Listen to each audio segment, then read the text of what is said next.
ओम नमः चंडिकाय। श्री दुर्गा देवी कवच पाठ प्रमुख 18 पुराणों में से एक मार्कंडेय पुराण के अंतर्गत देवी दुर्गा कवच पाठ श्री दुर्गा सप्तशती का प्रमुख हिस्सा है। इसमें ब्रह्मा जी माता पार्वती जी के 9 अलग अलग दिव्य रूपों की प्रशंसा करते हैं। श्री ब्रह्मा जी कहते हैं, जो भी व्यक्ति श्री दुर्गा सप्तशती के कवच का नित्य पाठ करता है, माँ दुर्गा उसे आशीर्वाद प्रदान करती है। तो आइए प्रिय श्रोताओं, आज श्रवण करते हैं श्री दुर्गा कवच का पाठ। उससे पहले आइए हम सभी माँ दुर्गा का ध्यान करें। हे करुणामयी, हे जगत जननी, आनंद और स्नेहमयी माँ, आपकी सदा जय हो। हे अम्बे, पंखहीन पक्षी और भूख से पीड़ित बच्चे जिस प्रकार अपनी माँ की राह देखते रहते हैं, उसी प्रकार से मैं आपकी दया की प्रतीक्षा कर रही हूँ। हे अमृतमयी माँ, आप शीघ्र ही आकर मुझे दर्शन दे, मैं आपका रहस्य जान सकूं, ऐसी बुद्धि मुझे प्रदान करे। हे माँ दुर्गे, आप स्मरण करने पर संसार के समस्त प्राणियों का भय हर लेती है और शांत चित्त से चिंतन करने पर परम कल्याण में बुद्धि प्रदान करती हो। दरिद्रता, दुख और भय हरने वाली आपके सिवा दूसरी कौन है, जिसका चित्त सब का उपकार करने के लिए सदा दया से द्रवीभूत रहता है। बोल जयकारा शेरा वाली का जय, सांचे दरबार की जय। तो आइए प्रिय श्रोताओं, अब हम आरंभ करते हैं श्री दुर्गा कवच का पाठ। अतः दुर्गा कवच। ओम नमः चंडिकाय। मैं ऋषि मार्कंडेय ने ब्रह्मा जी से पूछा, हे पितामह ब्रह्मा जी, इस जगत में अत्यंत गोपनीय तथा सब प्रकार से मनुष्यों की रक्षा करने वाला और जो अब तक आपने दूसरे किसी से प्रकट नहीं किया हो, ऐसा कोई उपाय मुझे बताइए। ब्रह्मा जी बोले, हे माँ मुने, ऐसा उपाय तो एक देवी का कवच ही है, जो सबसे गोपनीय, पवित्र तथा संपूर्ण प्राणियों का उपकार करने वाला है। हे ब्राह्मण, उसे सुनिए। दुर्गा की 9 मूर्तियां हैं, जिन्हें नव दुर्गा कहते हैं। उनके अलग अलग नाम इस प्रकार है। पहला नाम शैलपुत्री, दूसरा ब्रह्मचारिणी, तीसरा चंद्रघंटा, चौथा कुष्मांडा, पांचवा स्कंद माता और छठे रूप को कात्यायनी कहते हैं। 7वीं कालरात्रि और 8वीं महागौरी के नाम से प्रसिद्ध है।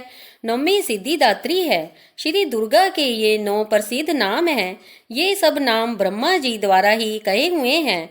जो मनुष्य अग्नि से जल रहा हो, रणभूमि में शत्रुओं से घिर गया हो या विषम संकट में फंस गया हो तथा इस प्रकार भय से आतुर होकर जो भगवती दुर्गा की शरण में आया हो, तो उसका कभी कोई अशुभ नहीं होता।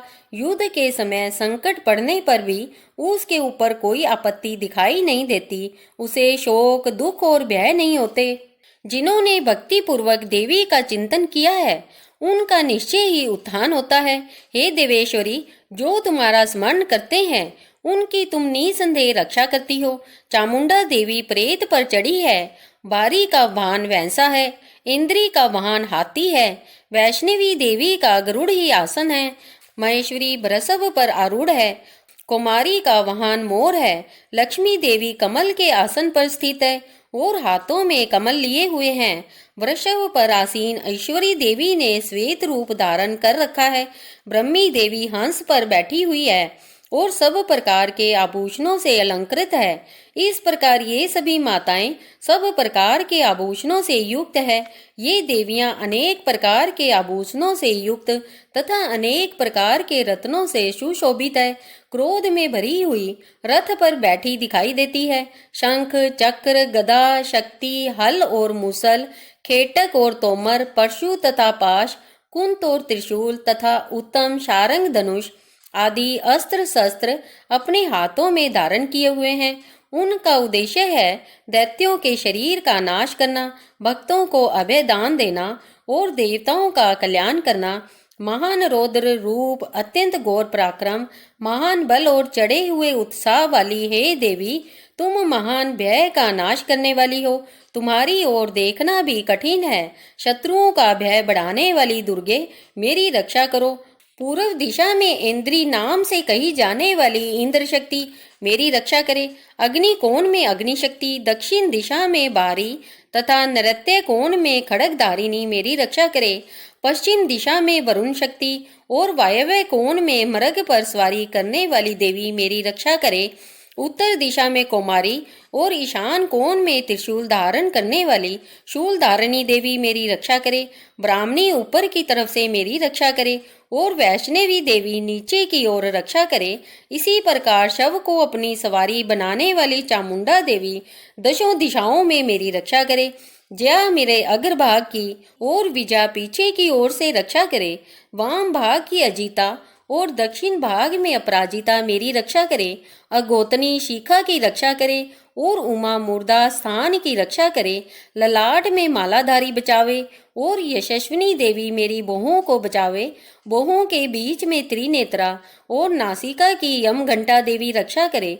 दोनों नेत्रों के मध्य भाग में शंखिनी और कानों में द्वारका वासिनी रक्षा करे। कालिका देवी गालों की तथा भगवती शांकारी कानों के मूल भाग की रक्षा करे। नासिका में सुगंधा और ऊपर के होठ में चर्चिका देवी रक्षा करे। नीचे के होठ में अमृत कला तथा जीव की सरस्वती देवी रक्षा करे। कुमारी दांतों की और चंडिका कंठ स्थान की रक्षा करे। चित्र घंटा गले की गुटकी की और महामाया तालू में रहकर रक्षा करे। कामाक्षी ठोडी की और सर्वमंगला मेरी वाणी की रक्षा करे। भद्रकाली गर्दन में और धनुर्धरी मेरु दंड की रक्षा करे। कंठ के भारी भाग की नीलग्रीवा और कंठ की नाली की नलकुबरी रक्षा करे।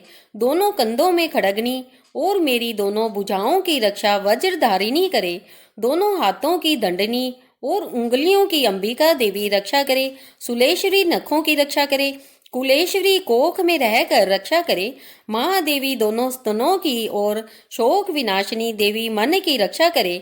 ललिता देवी हृदय में और शूल धारिणी पेट में रहकर मेरी रक्षा करे। नाभि की कामिनी और गुह स्थान की गुहेश्वरी रक्षा करे। पूतना और कामिनी लिंग की और महिषवाहिनी गुदा की रक्षा करे। भगवती कमर की और विंध्यवासिनी घुटनों की रक्षा करे। संपूर्ण कामनाओं को देने वाली महाबली देवी दोनों जंघाओं की रक्षा करे। नारसिंगी दोनों एड़ियों की और तेजस्वी देवी दोनों पांवों के ऊपरी भाग की रक्षा करे। श्री देवी पैरों की उंगलियों में और स्थलवासिनी पैरों के तलवों की रक्षा करे। दंष्ट्रा कराली देवी नखों की और उदर केशनी देवी बालों की रक्षा करे। रोमा बलियों के छेदों की कोवेरी और त्वचा की बागेश्वरी देवी रक्षा करे। पार्वती देवी रक्त मज्जा बसा मांस हड्डी और मैदे की रक्षा करे। आंतों की कालरात्रि और पित्त की मुकोटेश्वरी रक्षा करे। मूलाधार आदि पद्म कोशों में पद्मावती और कफ में चूड़ामणि देवी स्थित होकर रक्षा करे। नखों के तेज की ज्वालामुखी रक्षा करे। अभद्या देवी समस्त शरीर में जहाँ जहाँ जोड़ है उन सब जोड़ों की रक्षा करे। ब्राह्मणी मेरे वीर्य की रक्षा करे। छत्रेश्वरी छाया की तथा धर्मधारिणी देवी मेरे अहंकार मन और बुद्धि की रक्षा करे। वज्रहस्ता देवी मेरे प्राण अपान व्यान उदान और समान इन पांचों वायुओं की रक्षा करे। कल्याण शोभना मेरे प्राण की रक्षा कर कर मुझे दीर्घायु बनावे। रस रूप गंध शब्द और स्पर्श इन विषयों का अनुभव करते समय योगिनी देवी रक्षा करे तथा सत्वगुण रजोगुण और तमोगुण की रक्षा सदा नारायणी देवी करे। बाहरी आयु की रक्षा करे तथा वैष्णवी धर्म की रक्षा करे। चक्रनी देवी यश कीर्ति लक्ष्मी धन और विद्या की रक्षा करे। इंद्रानी आप मेरे गोत्र की रक्षा करे। हे चंडिके आप मेरे पशुओं की रक्षा करे। महालक्ष्मी मेरे पुत्रों की रक्षा करे और भैरवी मेरी पत्नी की रक्षा करे। मेरे रास्ते की सुपथा तथा दुर्गम मार्ग की क्षेम करी रक्षा करे।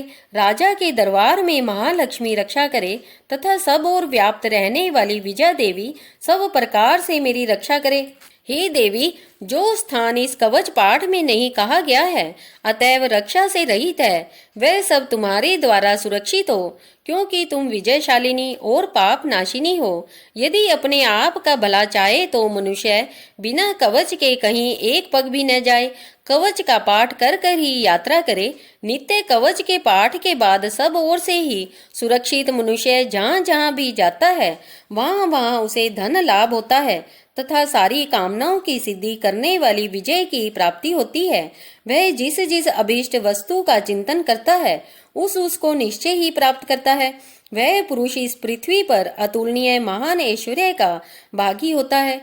कवच से सुरक्षित मनुष्य निडर हो जाता है, संग्राम में उसकी पराजय नहीं होती तथा वह तीनों लोकों में पूजनीय होता है। देवी का यह कवच देवताओं के लिए भी दुर्लभ है। जो प्रतिदिन नियम पूर्वक प्रातः, दोपहर तथा सायंकाल को श्रद्धा के साथ इसका पाठ करता है उसे देवी कला प्राप्त होती है तथा वह तीनों लोकों में कहीं भी पराजित नहीं होता। वह अकाल मृत्यु रहित हो 100 से भी अधिक वर्षों तक जीवित रहता है। लूता, चेचक, कोढ़ आदि उसकी संपूर्ण व्याधियां नष्ट हो जाती है। स्थावर, जंगम, कृत्रिम विष ये सभी प्रकार के विष दूर हो जाते हैं, उनका कोई असर उस पर नहीं होता। इस पृथ्वी पर मारण, मोहन आदि जितने अभिचारिक प्रयोग होते हैं तथा इस प्रकार के जितने मंत्र यंत्र होते हैं वे सब इस कवच को हृदय में धारण कर लेने पर उस मनुष्य को देखते ही नष्ट हो जाते हैं। पृथ्वी पर विचरने वाले आकाशचारी, जल से प्रकट होने वाले, उपदेश मात्र से होने वाले भूत आदि, अपने जन्म के साथ प्रकट होने वाले देवता, कुल देवता, माला, कंठमाला आदि, डाकिनी, शाकिनी, अंतरिक्ष में विचरने वाली अत्यंत बलवती भयानक चुड़ैले, ग्रह, भूत, पिशाच, यक्ष, गंधर्व, राक्षस, ब्रह्म राक्षस, बेताल, कुष्मांड और भैरव आदि अनिष्ट करने वाले देवता भी हृदय में कवच धारण किए रहने पर उस मनुष्य को देखते ही भाग जाते हैं।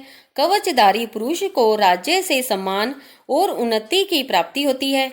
यह कवच मनुष्य के तेज को बढ़ाने वाला और अति उत्तम है। कवच का पाठ करने वाला पुरुष अपनी कीर्ति से विभूषित पृथ्वी तल पर अपने सुयश के साथ साथ वृद्धि को प्राप्त होता है। जो पहले कवच का पाठ कर कर उसके बाद दुर्गा सप्तशती का पाठ करता है उसकी जब तक वन, पर्वत और काननों सहित यह पृथ्वी टिकी है, पृथ्वी पर पुत्र, पौत्र आदि संतान परंपरा बनी रहेगी।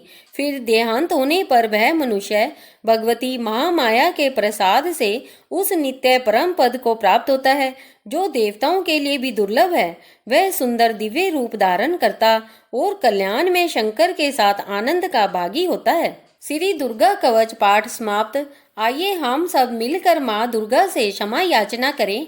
हे माँ दुर्गा, हम आपके चरणों में शरणागत होकर इस दिव्य कवच का पाठ कर रहे थे। यदि इस पाठ के दौरान किसी भी प्रकार की त्रुटि, अशुद्ध उच्चारण, मात्रा की कमी, किसी मंत्र या शब्द का छूट जाना अथवा मेरे मन, वाणी या कर्म से कोई भूल हो गई हो तो हे करुणामयी माँ, कृपया उसे क्षमा करें। आप जगत की जननी हैं, आपके बिना यह दास कुछ भी नहीं कर सकते। हमारी सभी भूलों को अनदेखा कर हमें अपनी शरण में रखें और अपने आशीर्वाद से कृतार्थ करें। आपकी कृपा से ही यह पाठ पूर्ण हुआ है, इसीलिए अपनी अनंत दया और स्नेह से हमें, हमारे परिवार और समस्त भक्तों को सदा सुरक्षित रखें। सभी प्रेम से बोलिए शेरा वाली माता की जय। प्रिय श्रोताओं, अब श्रवण करते हैं अगला स्तोत्र। ओम नमः चंडिकाय।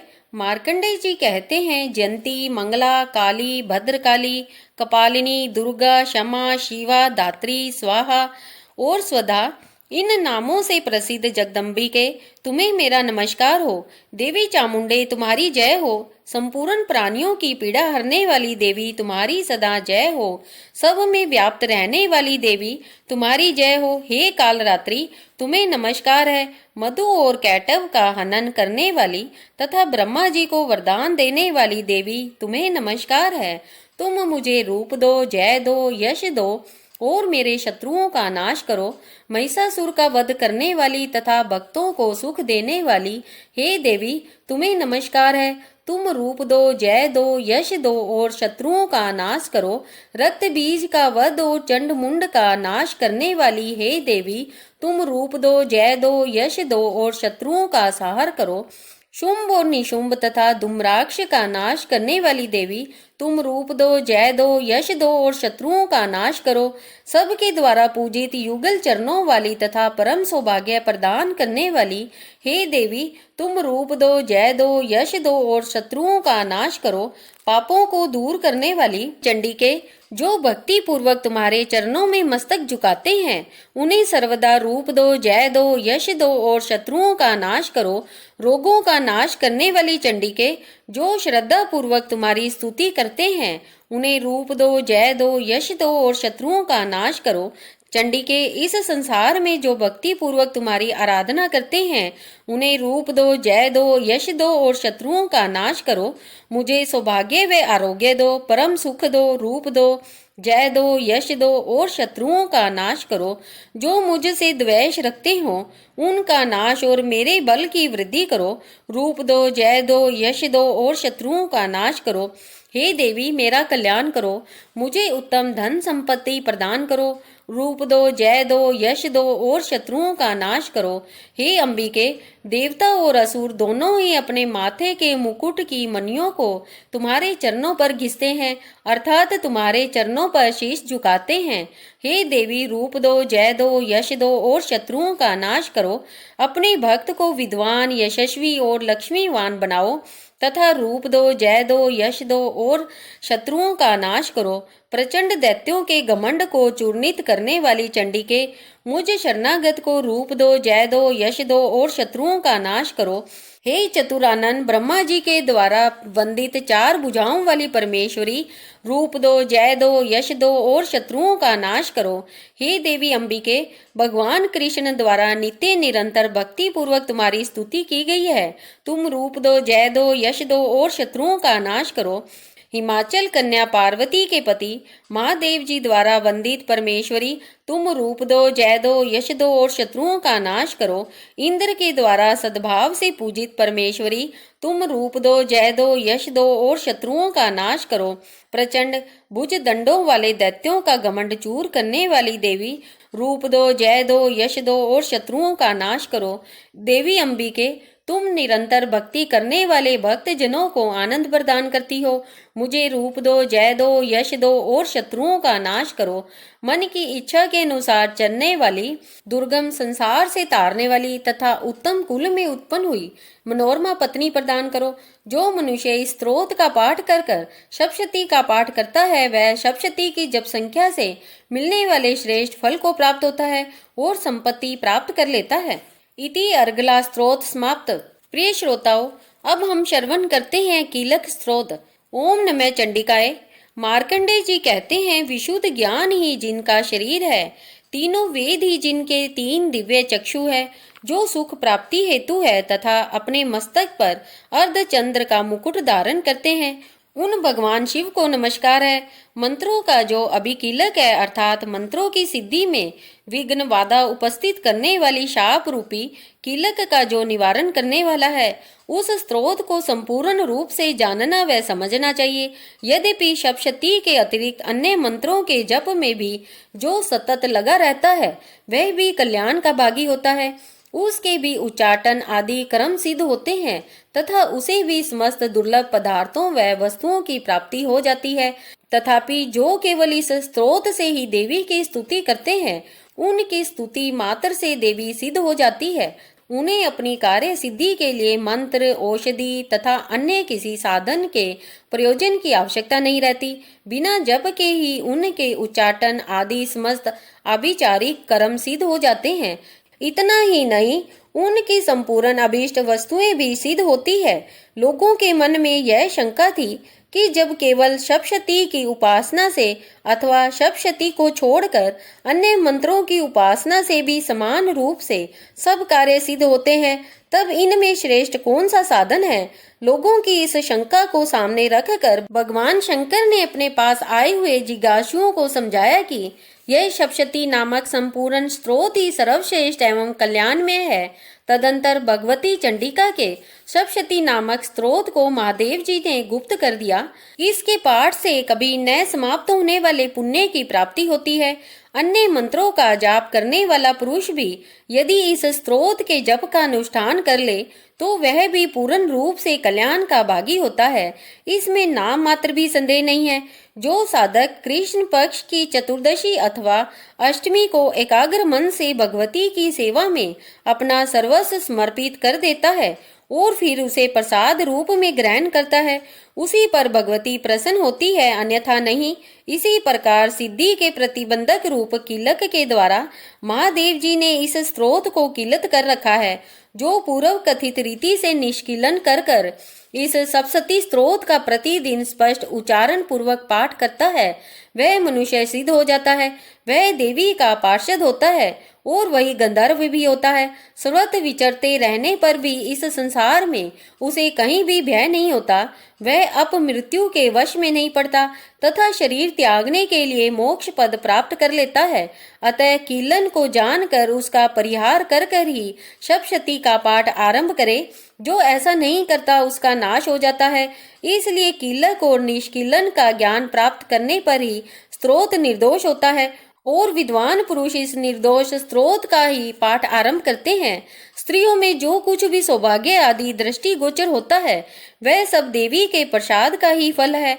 अतः इस कल्याण में स्त्रोत का सदा जप करना चाहिए।